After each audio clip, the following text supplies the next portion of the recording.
Ya pemirsa, terima kasih Anda masih bersama kami dalam program acara 1 Jam Bersama. Dan bagi Anda yang baru bergabung, topik yang kita perbincangkan pada sore hari ini adalah mengenai peningkatan usaha mikro di masa pandemi COVID-19. Dan Anda juga bisa memfollow akun Facebook TVRI Sulawesi Tenggara untuk bertanya dengan narasumber saya pada sore hari ini, atau juga bisa melalui layanan telepon yang tertera di layar televisi Anda. Oke, baik, saya kembali ke Pak Teguh nih.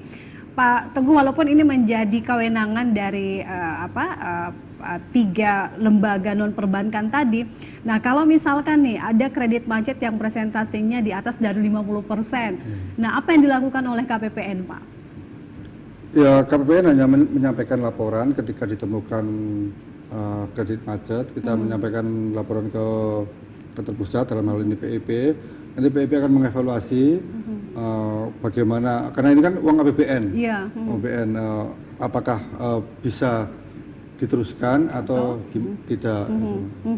Tapi sejauh ini aman-aman saja, Pak, ya? Selama 2017 sampai sekarang tidak ada masalah sih. Tidak ada masalah. Oke. Karena justru ada fungsi pendampingan. Oke. Karena ada pendampingan dari pihak penyalur supaya mereka bisa tepat waktu melakukan pembayaran secara tepat waktu. Tapi ketika masa pandemi inilah ada masalah.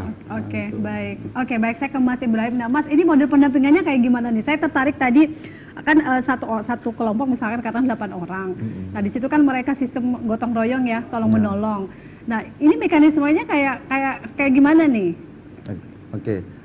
Untuk pembayarannya sendiri ya itu kan terdiri dari kelompok. Jadi kalau misalnya ada 1 orang yang belum mengangsur di hari itu ya, teman-teman yang lain itu ada namanya tanggung renteng gitu. Jadi tanggung renteng itu mereka mengumpulkan jumlah sebesar nominal yang wajib dia bayarkan di hari itu gitu. Jadi dibagi dalam satu kelompok itu supaya menutupi temannya. Nanti kalau misalnya yang bersangkutan sudah kembali, dia yang akan mengembalikan ke uang untuk teman yang dibayarkan yang tadi itu. Gitu. Biasa katakanlah 1 orang platformnya tadi kan bisa sampai 10 juta. Berarti bisa 10 juta itu katakanlah 5 orang, berarti 1 orang ini 22 juta. Enggak, ini kan kita pertemuannya per mingguan. Per minggu, per mingguan. Jadi di setiap minggu itu ada nominal yang harus dibayarkan gitu. Jadi intinya pertemuannya itu per minggu gitu. Jadi enggak serta-merta langsung banyak seperti itu. Berarti ada ketua kelompoknya ya di dalam ada itu ketua ya. Kelompok, ada wakilnya juga, ada yang mengatur kelompok itu. Berarti mereka yang bertanggung jawab masing-masing pada kelompoknya. Tapi kalau bicara tentang presentase kredit macet program UMI ini gimana? Oke, untuk kemacetan sampai sekarang belum ada, alhamdulillah ya. Karena kemarin meskipun dalam pandemi ini kami tetap melakukan relaksasi pembiayaan ke debitur yang mengalami kesulitan untuk modal usaha supaya usahanya bisa kembali normal gitu. Jadi makanya kami memberikan kembali relaksasi pencairan. Tapi gitu. ada batas waktu tidak? Kita kan tidak tahu nih pandemi COVID ini berakhirnya kapan nih. Nah, kalau relaksasi secara terus-menerus, kasihan juga ya lembaga memperbankannya. Jadi untuk relaksasinya itu memang ada batasan waktunya. Nah, disitulah fungsi pendampingannya. Gitu. Setelah kami berikan relaksasi, ya kami akan mendampingi ibunya itu para debitur ini apa sih yang dibutuhkan gitu supaya usahanya ini bisa kembali berjalan gitu. Artinya bahwa mereka yang menjadi debitur program UMI ini tidak dilepas begitu saja ya, tetapi mereka juga diberikan edukasi, diberikan pendampingan baik itu dari PNM sendiri maupun juga dari KPPN begitu Pak ya. Oke, nah saya kembali ke Pak Teguh nih. Pak Teguh, kalau melihat kondisi ekonomi kita ini kan di tengah masa pandemi COVID ini, apalagi kan kalau kita baca media online khusus Sulawesi Tenggara sendiri kan ada kontraksi ekonomi di triwulan kedua nih Pak, sampai minus 2,5% sekian. Nah, untuk penyaluran jumlah UMI ini dari APBN di tahun 2020 dibandingkan dengan 2019 sampai 2019 itu ada penurunan angka nominalnya atau gimana nih Pak? Ya, secara garis besar pemerintah sudah menyampaikan bahwa untuk penyaluran UMI ini khusus di masa pandemi ini meningkat. Oh meningkat Pak ya? Ya, Oke. tapi itu seluruh Indonesia, Seluruh Indonesia. tidak khusus di Sulawesi Tenggara karena itu ibaratnya berebut. Oke betul. Makanya harapan kita di Sulawesi Tenggara juga mendapatkan kesempatan yang sama. Mereka-mereka para debitur baru silakan berkoordinasi dengan PNM untuk mengajukan pinjaman supaya dana-dana ini bisa terserap. Karena kita tahu bahwa dengan adanya krisis ekonomi ini salah satu penggerak adalah stimulus ekonomi. Iya, betul. Stimulus ekonomi ini dari pemerintah selain APBN yang disalurkan melalui DIPA, juga ada bantuan sosial ke para UMKM tersebut. Memang kita menyasarnya dalam hal ini tujuannya adalah menyediakan pembiayaan secara cepat dan murah. Seperti kita ketahui bersama di pasar-pasar banyak rentenir-rentenir yang menyediakan dengan bunga yang kredit tinggi, yang cepat. Nah, inilah sasaran kita bersaing dengan mereka itu. Harapan kita para masyarakat bisa memanfaatkan UMI ini untuk meningkatkan wirausaha mereka. Gitu. Tapi kalau misalkan nih Mas Ibrahim, katakanlah batas waktunya 5 tahun ya? Untuk peminjaman itu, katakanlah misalkan setelah 5 tahun itu bisa tidak platformnya itu dinaikkan lagi begitu? Ya, oke. Untuk dari kami memang bisa itu tidak mesti sampai batasan 5 tahun karena plafon ketika sudah lunas itu akan bertambah lagi, akan dilanjutkan terus. Itu bahkan sekarang nasabahnya pun sudah ada yang pencairan sampai jutaan gitu ya, di atas 5 juta gitu. Dan itu memang targetnya kami juga untuk melanjutkan terus bagaimana usahanya sampai bisa mencapai batas kesejahteraan untuk keluarganya gitu. Jadi kami tidak memutus tidak memberi batas sampai berapa tahun nasabahnya, yang jelasnya masih produktif dan sebagainya, itu kami akan tetap lanjutkan terus untuk. Tapi kan diharapkan selalu ada tidak hanya usahanya di skala ultra mikro saja, tetapi bisa naik menengah ya, bisa naik mikro begitu ya. Berarti mungkin diedukasi juga mungkin Pak ya para pelaku usaha ini bahwa mereka tidak hanya stagnan di kategori ultra mikro itu Pak ya, atau gimana nih Pak Teguh? Ya memang harapan kita kan pertama kita mencetak wirausaha baru kan, seperti penjual gorengan, pedagang kaki lima dan sebagainya. Nah, setelah 5 tahun mereka meningkat. Meningkat. Jadi dari gorengan dari kaki lima di pinggir jalan sudah punya lapak sendiri. Harapan kita seperti itu. Makanya kita punya target 5 tahun itu. Setelah 5 tahun mereka beralih ke KUR, bukan UMI lagi kan gitu. Dengan jumlah platform dengan yang lebih jumlah tinggi ya. lebih tinggi lagi, dan sudah ada yang diagunkan. Harapannya nanti setelah itu juga akan bertambah lagi, dan kita mencetak wirausaha baru dengan debitur baru di UMI itu. Oke, Mas, ini menarik nih Mas, kalau kita bicara tentang target tadi yang 5 tahun, kan semakin lama sebenarnya semakin bagus ya bagi lembaga perbankan maupun juga non perbankan. Nah, berarti ada kriteria khusus yang sudah ditetapkan oleh PNM kalau misalkan ada debitur A yang sebenarnya sudah tidak layak lagi dapat UMI, walaupun dia pernah menjadi nasabah UMI, atau gimana? Oke. Untuk kriterianya itu sama semua untuk nasabah baru maupun nasabah yang lanjutan. Cuma bedanya untuk yang nasabah baru itu tadi kami melakukan survei. Nah, untuk nasabah lanjutannya nanti itu kami tetap lakukan survei, tapi untuk pertemuan penjelasan mengenai PNM dan sebagainya itu sudah tidak seperti pada saat pertama dilakukan perekrutan untuk ininya. Tapi ada apa sih namanya, kata Pak Teguh tadi, setelah dari UMI bisa langsung ke KUR. Nah, itu kan KUR itu kan lembaga perbankan, harus ada jaminan begitu. Kalau dari PNM sendiri adakah program lain atau inovasi pinjaman lain dari UMI kemudian bisa dilanjutkan ke pinjaman lain dengan kriteria yang di atas dari UMI tadi, dengan platform pinjaman yang jumlah nominalnya lebih besar daripada UMI. Oke. Sebenarnya kami punya yang oke. namanya Mekar Plus. Mekar itu. Plus. Mekar Plus itu program baru juga diluncurkan oleh PNM. Itu programnya pencairannya itu bisa sampai 25 juta. 25 juta. Itu tapi baru berjalan sekarang. Jadi untuk pencairan sekarang itu belum ada yang sampai ke sana karena baru programnya baru keluar gitu di tahun lalu gitu. Itu namanya Mekar Plus. Oke, baik. Saya ke Pak Teguh. Nah, Pak Teguh, apakah memungkinkan nih KPPN juga memberikan ruang kepada para pelaku usaha ultramikro yang tadinya dari pinjaman program UMI kemudian naik ke KUR, KPPN kan pasti sudah selalu melakukan monef nih.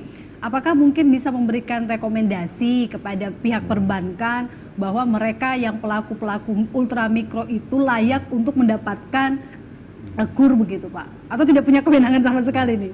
Memang KPPN tidak punya kewenangan dalam hal memberikan rekomendasi karena uang pinjaman dari perbankan adalah uang perbankan sendiri. Jadi mereka yang menentukan kriteria, pemerintah hanya memberikan subsidi bunga aja. Subsidi bunga, oke. Ya, subsidi bunganya aja. Jadi harapan kita memang setelah UMI punya aset bisa diagunkan, gitu aja. Kita memang akan melakukan monef di KUR, baik di KUR maupun di UMI. Kita melakukan monef. Jangan sampai ada tumpang tindih. Ya, sudah mendapat pinjaman dari KUR, juga mendapat pinjaman dari UMI. Itulah. Kita pun seandainya pun ada, tapi alhamdulillah belum ada ya. Seandainya ada pun kita hanya melaporkan ke PIP. Nanti PIP lah yang bisa mencoret daftar debitur di SIKP-nya. Tapi sejauh ini temuan di lapangan gimana nih, Mas? Ada yang UMI atau ada yang double nih duanya? Untuk sekarang belum ada, Mbak ya.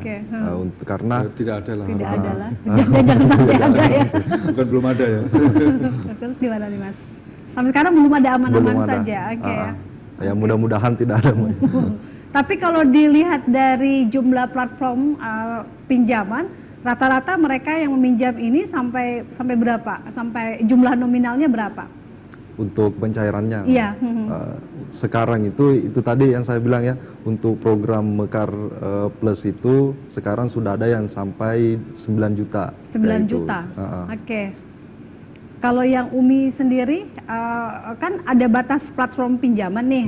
Mereka rata-rata yang mengajukan itu pengen minjam berapa juta begitu? Kalau dari debitur sebenarnya minta yang banyak, ya, mereka selalu mintanya yang lebih, tapi kami kan punya kriteria juga dan kami memberikan pengarahan ke debiturnya, ya ini untuk kapasitas usahanya ibu segini, mungkin ini sudah cukup itu. Adapun nanti kalau misalnya sudah berhasil kembali, kami akan berikan kembali gitu. Oke. Nah, misal dalam keadaan normal nih, misalkan tidak ada pandemi COVID-19, bunganya berapa persen? Dan tadi kan sempat disampaikan oleh Pak Teguh ada subsidi nih Pak ya bagi UMI ya? UMI tidak ada subsidi. Oh, tidak ada subsidi? Pokoknya dari APBN semua. APBN semua, oke. Bunganya ditanggung oleh penyalur debitur itu. Oke. Berapa persen bunganya? Untuk bunganya 25%. 25% per tahun? Per tahun. 25% per tahun? Itu satu siklus. Gitu. Oke, 25% per tahun. Nah, kalau misalkan terlambat bayar, denda berapa persen nih? Nah, itu kalau misalnya ada penundaan, itu akan terhitung pokok dengan jasanya gitu. Misalnya pinjamannya itu ansurannya itu per minggu itu 50 misalnya. Kalau misalnya mereka menunggak, ya otomatis akan full pembayarannya gitu. Tapi sejauh ini tidak ada yang ya alhamdulillah untuk sampai sekarang. Gitu. Berarti memang PNM intens melakukan komunikasi kepada para debitur ini. Karena kan kami punya namanya account officer. Account officer itu yang bertugas mendampingi dan melakukan pertemuan terhadap kelompok tersebut gitu.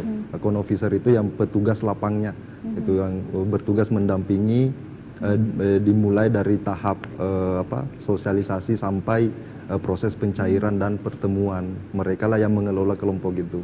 Oke, Gitu. nah Pak Teguh, karena ini adalah dana APBN, berarti harus akuntabel, harus apa namanya dipertanggungjawabkan ya Pak ya, karena ini adalah uang negara.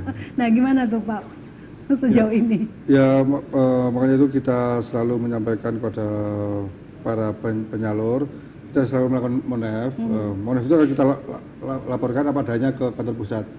Nah ini PIP lah yang melaporkan pada Menteri Keuangan dan sebagainya. Memang saat ini diapresiasi oleh Bapak Presiden, makanya kalau bisa ditambah, apalagi di masa pandemi ini ditambah dananya, dan juga ditambah juga harapannya bisa menambah wirausaha baru. Tapi sejauh kalau khusus di Sulawesi Tenggara target itu tercapai tidak Pak? Kayak Kita tadi ingin menambah wirausaha baru begitu. Sementara kan disampaikan oleh Pak Mas Ibrahim tadi ada yang sampai lebih dari 5 tahun begitu. Memang target itu tidak per daerah, tidak per regional. Kita hanya diminta untuk bisa menambah wirausaha baru. Makanya kita harapan kita dari tahun 2020 ini sudah ada wirausaha baru sekitar 400-an. Itu baik dari PNM maupun Pegadaian. Sudah 400 debitur baru. Nah, harapan kita sih bisa lebih dari itu karena di 2019 sendiri bisa mencapai 1000-an debitur baru. Oke, nah ini kan ada ada dari APBN itu kan pasti tadi Pak Teguh mengatakan jumlahnya kan semakin meningkat di tengah pandemi COVID-19. Apakah setiap ini kan harus bersaing nih seluruh Indonesia nih Pak untuk mendapatkan pembiayaan dari pembiayaan UMI ini. Sulawesi Tenggara sendiri ada kuota jumlah kredit atau gimana nih Pak? Kalau di kita sendiri tidak ada punya pembatasan kuota berapa yang maksimalnya atau minimalnya. Itu kita serahkan semuanya ke penyalur. Penyalur, oke. Penyalur lah yang nanti mengoptimalkan apakah memang benar-benar membutuhkan di situ atau tidak. Kalau memang tidak membutuhkan, mungkin ya di daerah lain yang lebih membutuhkan. Seperti itu. Oke. Nah sejauh ini kalau jumlah penyalurannya sudah berapa M nih Pak 2020 per Agustus ya, Agustus 2020. Pak, data yang saya terima per Agustus ini untuk penyaluran itu sudah sampai 5M. 5 miliar. Kurang lebih 5M. Kurang lebih itu 5 miliar ya. Dengan total debitur 2.000. 2.000. Itu khusus di area Kendari. Di Kendari ini kan banyak area itu. Ada khusus di 5 daerah tadi itu yang saya sebut. Karena daerah yang saya pegang itu cuma itu Kendari, Wawotobi, Tongauna, Sampara dengan Abeli. Itu masih banyak debitur UMI di daerah lain. Gitu.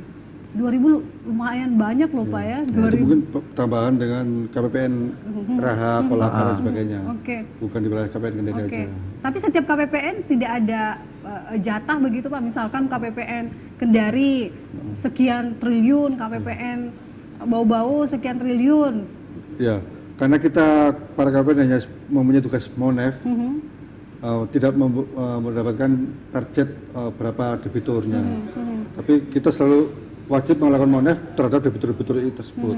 Setiap tahun Pak ya? Iya. Setiap tahunnya dilakukan? Setiap semester. Setiap semester, oke dilakukan MONEF. Iya. Nah sekarang ini kan lagi pandemi COVID, berarti MONEF-nya intens secara virtual nih Pak ya? Iya, kemarin sudah kita lakukan MONEF, baik itu secara online maupun kita terpaksa untuk 1-2 debitur kita datangi. Nah ini kalau kita lihat pandemi COVID di Sulawesi Tenggara itu kan dari bulan Maret nih Pak ya, Maret sampai sekarang. Nah kan tadi Pak Teguh mengatakan sudah melakukan MONEF nih, apa yang menjadi keluhan? Ya keluhannya sama dengan disampaikan Pak Ibrahim tadi. Pembayaran aja. Pembayaran aja Pak ya. Tapi sejauh ini masih bisa lah teratasi atau ada strategi khusus nih yang dilakukan oleh biasa nih Pak ya, kalau mereka pelaku usaha mikro kan, ultra mikro kan kita lihat jenis usahanya kan mereka tidak begitu bagaimana begitu Pak ya. Oke. Gimana nih? Untuk mengatasi itu kami melakukan restruktur. Restruktur itu misalnya di total plafon awal itu misalnya 2 juta ya. Kami lakukan restruktur memberikan kembali 2 juta tapi dengan jangka waktu yang berbeda. Itu kita lakukan jangka waktu yang lebih panjang daripada yang sebelumnya itu. Baik. Jadi otomatis akan menurun untuk angsuran. Oke, gitu. baik. Ya berarti jangka panjangnya, jangka waktunya diperpanjang, angsuran bisa lebih berkurang Pak ya, menurun jumlahnya. Oke, terakhir nih Pak Teguh, apa yang disampaikan oleh Pak Teguh kepada seluruh masyarakat Sulawesi Tenggara, khususnya mereka mau untuk meminjam menjadi nasabah UMI gitu ya? Ya, pemerintah tetap konsen pada masyarakat. Harapan kita supaya tahu bahwa di samping ada UMKM, ada juga UMI. Manfaatkanlah UMI tersebut sebaik-baiknya supaya muncul wirausaha baru. Oke, dan yang paling penting harus ada support dana juga dari pemerintah daerah Pak ya? Harapan kita support daerah, pemerintah daerah bisa mensupport juga. Oke, Pak. Terlibat langsung dalamnya. Oke, supaya semakin banyak wirausahawan, Ya. wirausaha baru. Oke. Dan pemirsa, tuntas sudah kebersamaan kita dalam dialog 1 jam bersama mewakili kerabat kerja yang bertugas. Saya Nisrin Hamid mengucapkan terima kasih atas kebersamaan Anda. Assalamualaikum warahmatullahi wabarakatuh dan sampai jumpa.